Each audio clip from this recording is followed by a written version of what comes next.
Hi everyone, and welcome to my keynote talk today for the CEI 2026 pre-conference. I'm sorry I cannot join you live, but I will join later for some questions. So if you have any questions, please do write them in the chat, and I'll be happy to answer them a little bit later on. My name is Laura Kelly, and I'm going to talk to you today about sustainable tourism and how we can make travel matter, and how we can do this from the moment we dream of going on trip right through to post-trip. But first, who am I to be talking to you about sustainable tourism and why am I here? Some of you may recognize my face as I have been part of CEI for a long, long time. I've been part of the senior alumni team since 2020, and 2026 will actually be my 16th conference in total. And in 2021, I was lucky enough to be the host of CEI, where the theme was sustainable cities and communities as well. Aside from that, my day job is that I do indeed work in tourism. I'm the assistant manager of the product database and also our sustainability officer in Brenton Vacations. Brenton Vacations is a tour operator specializing in bringing the North American market and recently also the Oceania market to Ireland and Scotland. So that's where I work. I also have a master's in tourism and management, and I also have a certificate in sustainability and anti-oppression in travel as well. So I do, hopefully you'll agree now what I'm talking about. Before we delve too much into how we can make travel matter, I wanted to talk a little bit about what is sustainable tourism. So I'm going to talk a little bit about that now before we kick in to how we can make travel matter. So most times when we talk about sustainable tourism, people talk about the three Ps or the three pillars of sustainable tourism, people, profit, and planet. So there's people, this social impact about sort of respecting local cultures, traditions, and communities. And the focus is on the development that does not harm the local way of life, and about fair treatment of locals. Then we have the planet pillar or the planet P, which is the environmental impact, so protecting the natural environment, ecosystems, and biodiversity. And the focus here is on minimizing the negative impacts of tourism on the planet. And then we have the profit or the economic impact. So that's ensuring tourism generates long term economic benefits for the local community, not just for large international corporations. For example, not the big international hotel chains. So the focus here is on creating jobs and making sure money stays within the local economy. So this is very much included in, I suppose, the most popular definition you will find of sustainable tourism, which is the UN tourism definition, which is tourism that takes full account of its current and future economic, social, and environmental impacts, addressing the needs of visitors, the industry, the environment, and host communities. So this is normally what you'll find if you look up sustainable tourism, and this is what most people think of when they think of sustainable tourism.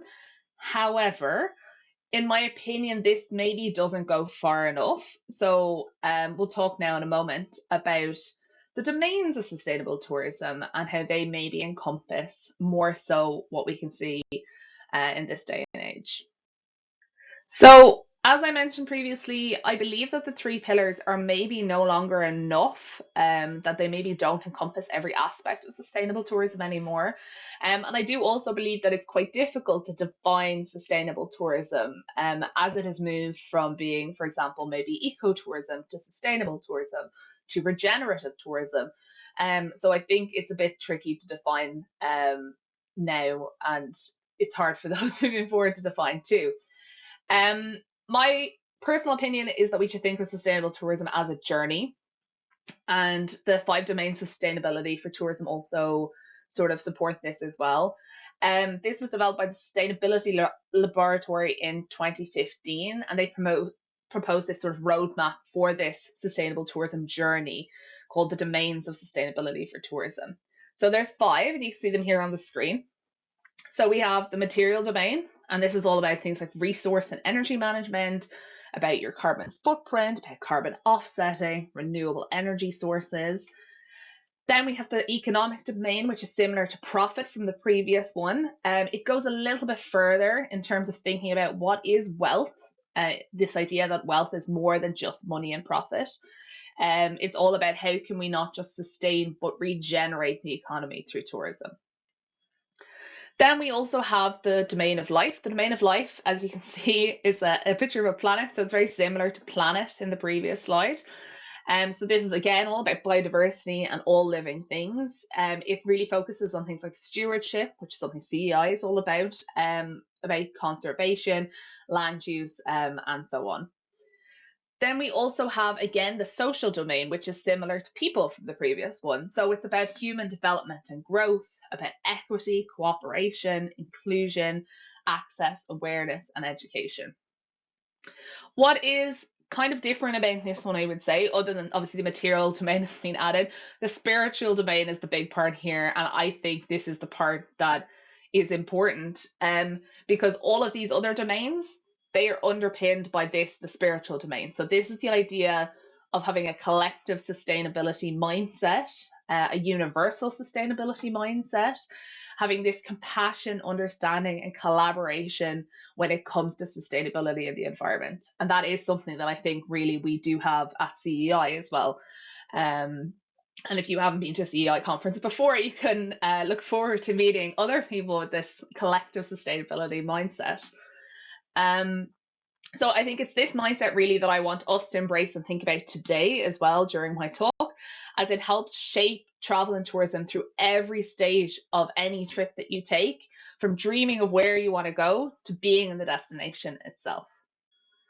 So when we think about taking a trip or going somewhere on holidays, there are really 5 stages of what we call the tourism consumer journey, or I suppose 5 stages of what happens when you want to go on holidays. So to start, there's the spark of an idea. You think and you dream about going somewhere epic, going on holidays. Maybe it's that you're on Instagram and you see one of your friends is on holiday, or you see a TikTok about a cool destination and you just start thinking and dreaming about where you might go. Then usually after that, we have the planning stage. So there is planning throughout, which is also why it's sort of in the middle there. You start narrowing down your options. You start thinking of the where, the what, the who are you going with. You look up how will you get there and where you might stay. And you start to also figure out how much it might cost. You look up fun things you might want to do in the destination on TikTok, for example, or on TripAdvisor. And you sort of start getting more of, like, I guess, a plan in mind about your holiday.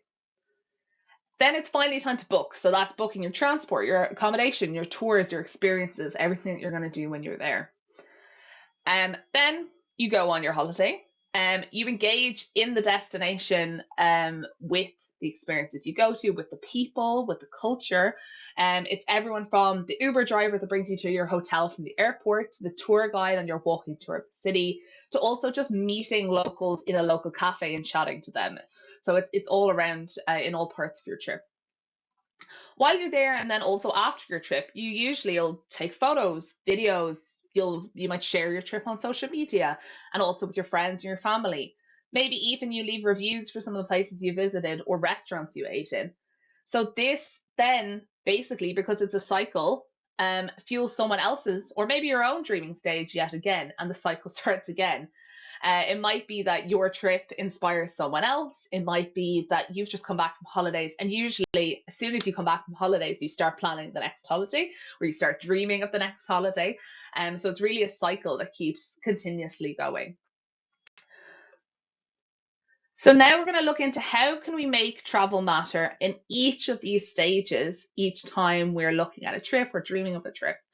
So I suppose in the dreaming stage, it's all about sort of thinking, I suppose, a little bit about the why. Like, why this place? Why am I drawn to this destination?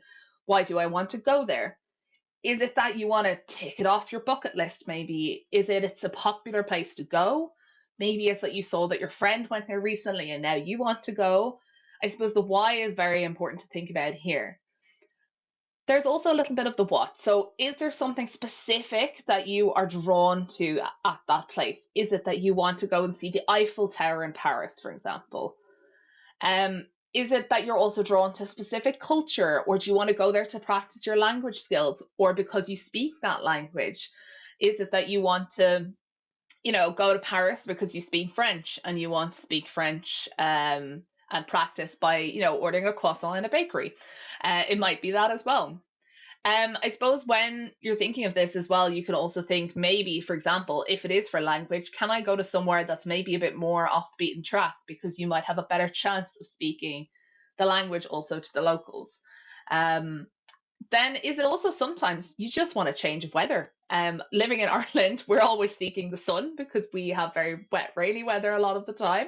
But equally, if you come from a hot country, you might be wanting to go on a ski holiday or something like that, or somewhere cooler. Again, if it's just something like weather based, you might not have an exact destination in mind, just that it needs to be somewhere with sunshine or somewhere with snow.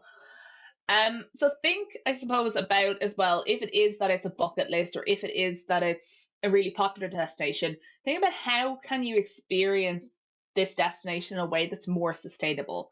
So, for example, when you're in the streaming phase, think about when do you want to go? Like, can you go off peak? Not in the middle of the summertime, for example. Can you take a tour when you're there with a local guide instead of something like a hop on, hop off bus tour? If you want sunshine, can you go somewhere relatively close to home to avoid long haul flights? Could you also maybe avoid flying altogether? Can you take a train somewhere sunny? Can you take another form of transport?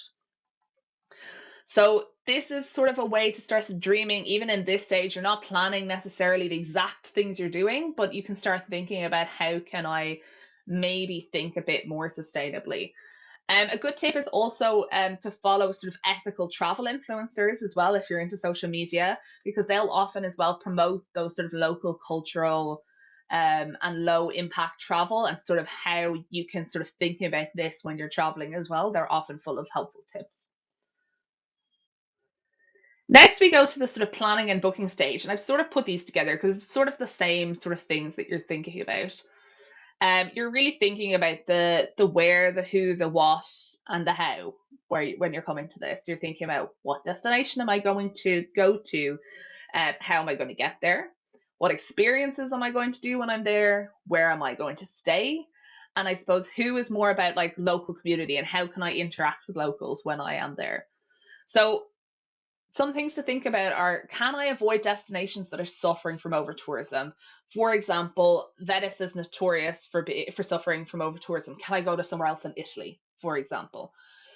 Can I also choose slow tourism itineraries and stay longer in each destination rather than city hopping? Can you slow it down?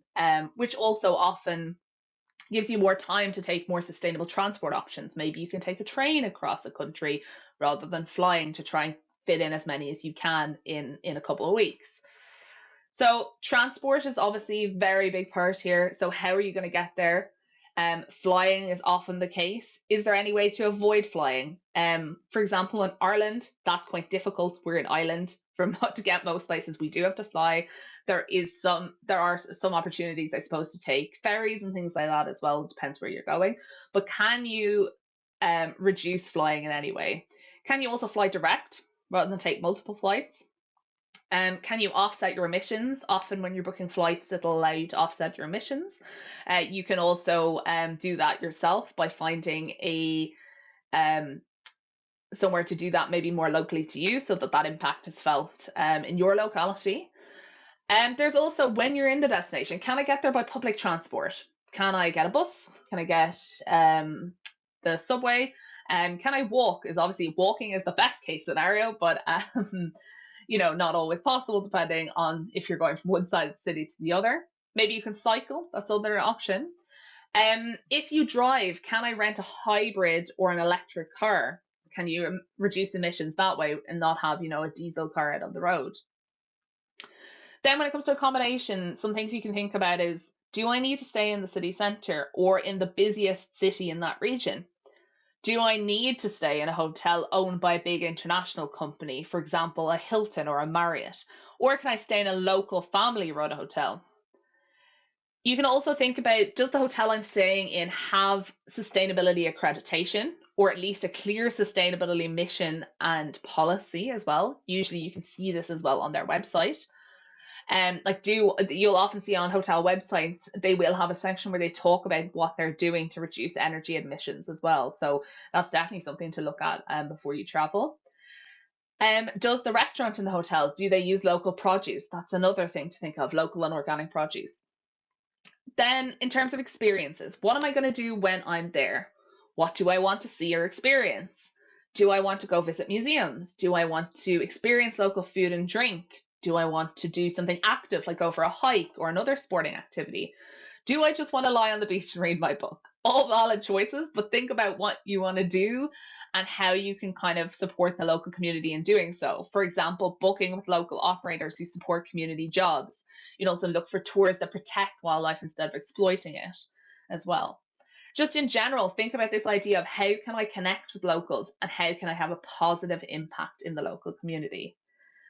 You might be wondering, while I've said all this, why there is a floating money on the left of the screen. That is because despite wanting to do all of these things and trying to think about all of these things, often what happens in the planning and booking stage is it comes down to cost. Especially as people are students, people are, trying to budget for their holidays as well. And that's totally understandable. But even if you can make small changes, for example, often staying in a family-run hotel is actually cheaper than staying in a big, international company. Or even things like, changing one tour to do a tour with a local guide, little things like that can all have a big impact. So we talked a little bit about this before because I was talking about, how can you interact with the local community, but experiencing this is really the stage where you're on holidays and you are in the destination and you interact directly with the places, with the people and the environments. So it's really choices here that create the biggest positive or negative impact of your trip. So there's three main parts here. There's environmental actions. So things like you can reduce waste, you can bring your reusable bottle with you can bring a tote bag with you for shopping, you can bring reusable cutlery. So if you're going to have a picnic, you can have cutlery with you and avoid as many single-use plastics as you can. So try not to get that iced coffee in a plastic cup if you can avoid it. Also in your accommodation, you can try and save water and energy, kind of like you would at home. Reuse your towels, for example. You'll often see signs in hotels asking you to do this anyway. You can also do things like take shorter showers, things like that. Little things like this all help. And one of the things you can definitely do, I suppose, on any budget is try and eat locally sourced food to reduce your carbon footprint. So that's things like going to a local market and picking up, a local sandwich, or if eating in a local restaurant. That'll also be the best experience for you on trip as well, because you'll get to try something that is unique to that place. Then there's social and cultural actions. So this is all about respecting local customs and dress codes. For example, covering your chest and your legs when visiting a church is quite common in places like Italy, for example. Then you also can support local shops and local guides and small businesses. So again, this is something you can kind of, again, I feel like do on any budget, just obviously to differing degrees. If you're going into a local shop to buy something like a magnet or a postcard, can you do that in a local small shop rather than a big, huge one? Um, can you make sure that you get local guides as well to show you around? Because they also have the insider knowledge and the best knowledge, right? So it's a win-win situation. And just support those sort of local coffee shops and those local cafes and restaurants as well. Then also, of course, avoid wildlife exploitation. So really try not to go to any zoos that are unethical. Try not to do things like elephant riding, which is often frowned upon.